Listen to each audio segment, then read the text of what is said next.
This year, my colleagues and I have shared a wealth of information on Google Drive. Next year, some of us are moving to different grades. So in order to consolidate all of that stuff so that nothing gets lost in case someone ends up deleting some files over the summer, I'm going to download all of my Google Drive files directly to my computer.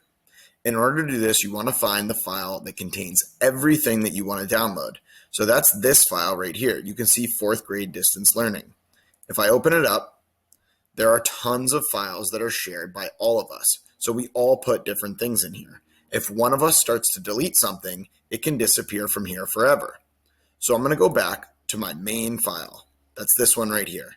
I'm going to right click and then just choose to download. When you download it, it will download it as a zip file. This file will be stored on your computer, and no matter what anybody does to the Google Drive, those files will always be there for you to use anytime. It's a great backup resource just in case someone starts deleting things over the summer.